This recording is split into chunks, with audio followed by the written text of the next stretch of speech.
Out of all the planets that we have in the solar system, some are made up of rock and some are made up of gases.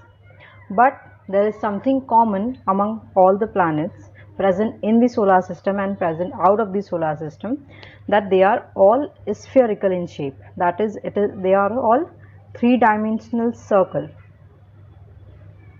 But have you ever imagined why they are all spherical? Why not cubical or pyramidal in shape?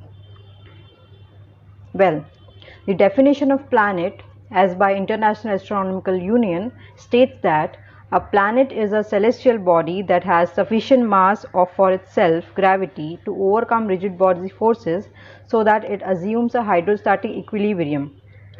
Now, the most important term in this definition is that a body should have self-gravity sufficient enough or large enough to overcome all the other rigid body forces. Okay, so since planets are huge, that's why they have very huge gravitational force, right?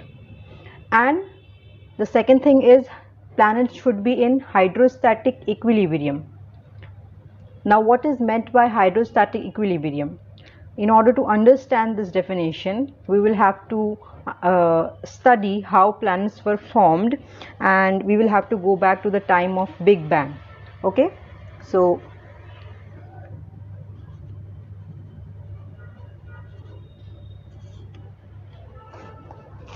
initially there was a dense body.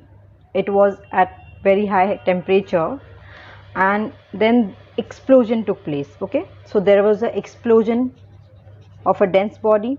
Okay, and because of this explosion, all the dust particles and gas particles and all the molecules and everything started to float out in this space in different direction.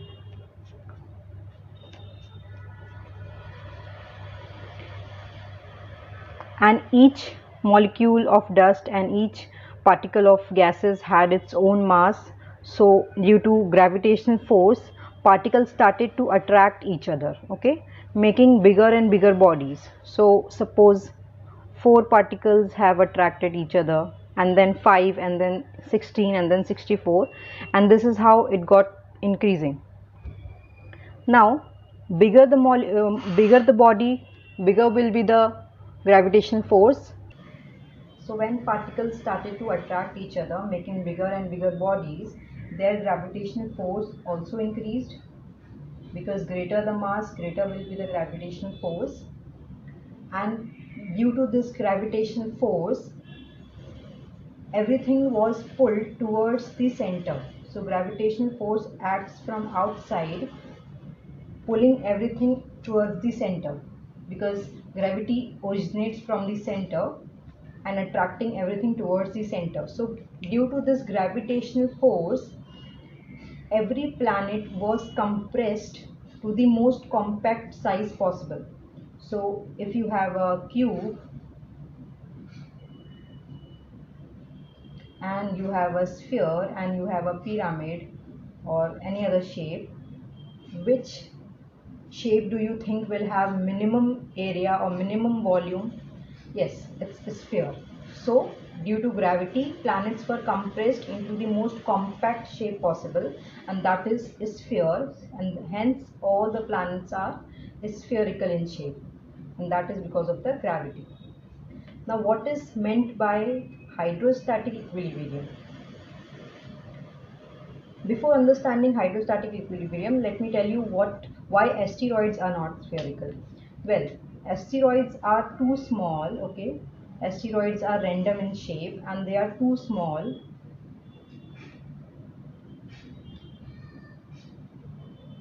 as compared to the planet. Planets are huge. Okay? So planets have enough self-gravity, sufficient amount of self-gravity to overcome the other forces. Okay, but since asteroids are too small and hence they do not have enough gravitational force to smooth out their surface. Okay, then this is why asteroids are random in shape. Now let's go back to hydrostatic equilibrium. What is meant by hydrostatic equilibrium? Inside Earth's core, here we have Earth, and inside Earth's core,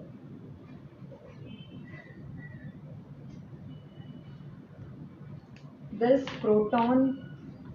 a fusion taking place between proton molecules. Okay, so because of this fusion, infrared rays are emitted.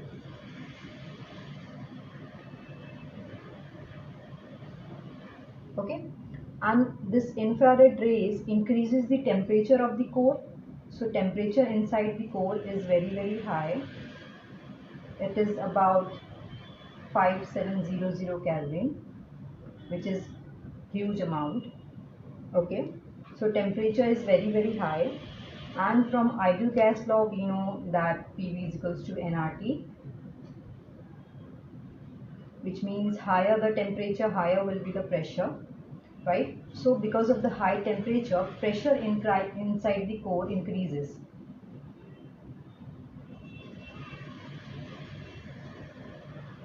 Pressure inside the core increases. So since pressure increases, this pressure acts in the outward direction. It pulls materials from the core towards the outward direction. So here we have two forces. Force that is acting from outside, that is gravitational force, pulling everything towards the center, and this gravitational force is isotropic.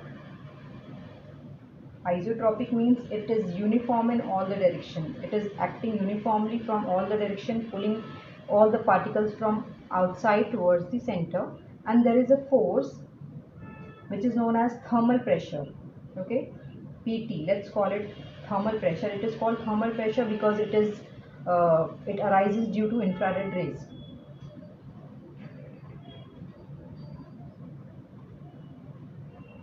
Okay, and there is a force due to thermal pressure which acts in outward direction. So when Fg, that is gravitational force, is equal to thermal pressure due to thermal pressure, force due to thermal pressure, then we can say that a planet have attained hydrostatic equilibrium.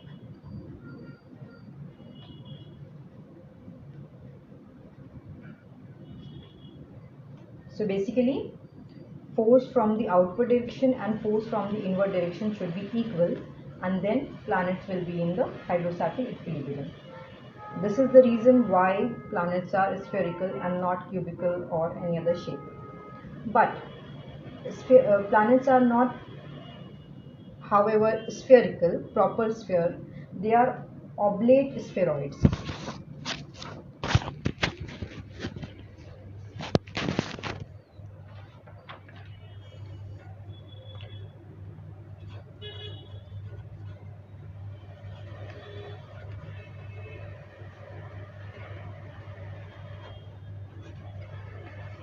Oblate spheroids means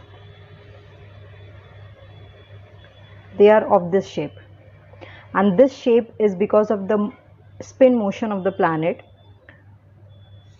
We know that planet rotates around its own axis, because of which centrifugal force is acted in outward direction, pulling all the materials at the equator outside. Okay, and this is why planets are not proper spheres but oblate spheroids.